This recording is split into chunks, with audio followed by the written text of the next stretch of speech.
2 Rois 1. Moab se révolta contre Israël, après la mort d'Achab.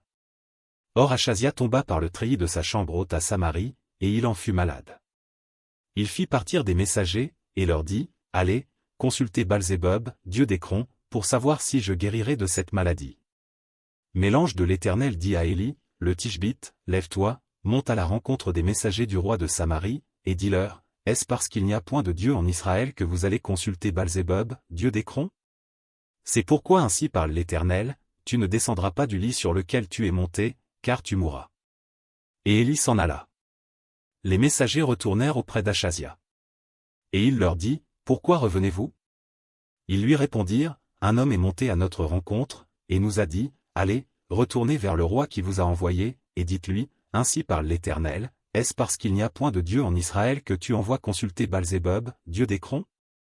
C'est pourquoi tu ne descendras pas du lit sur lequel tu es monté, car tu mourras. » Achazia leur dit, « Quel air avait l'homme qui est monté à votre rencontre et qui vous a dit ces paroles » Ils lui répondirent, « C'était un homme vêtu de poils et ayant une ceinture de cuir autour des reins. » Et Achazia dit, « C'est Élie, le Tishbite. » Il envoya vers lui un chef de 50 avec ses 50 hommes.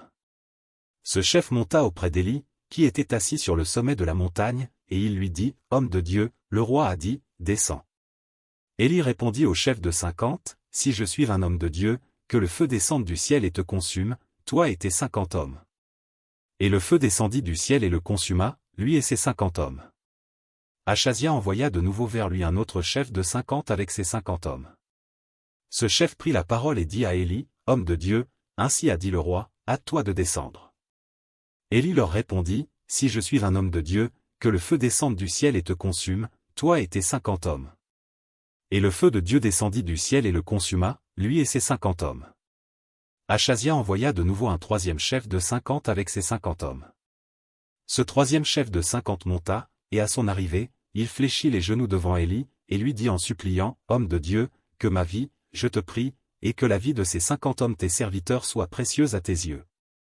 Voici, le feu est descendu du ciel et a consumé les 2 premiers chefs de 50 et leurs 50 hommes, mais maintenant, que ma vie soit précieuse à tes yeux. » L'ange de l'Éternel dit à Élie, « Descends avec lui, n'aie aucune crainte de lui. » Élie se leva et descendit avec lui vers le roi.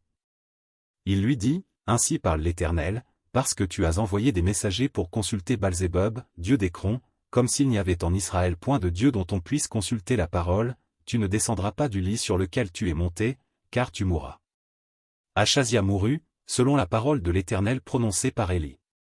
Et Joram régna à sa place, la seconde année de Joram, fils de Josaphat, roi de Juda, car il n'avait point de fils. Le reste des actions d'Achazia, et ce qu'il a fait, cela n'est-il pas écrit dans le livre des chroniques des rois d'Israël?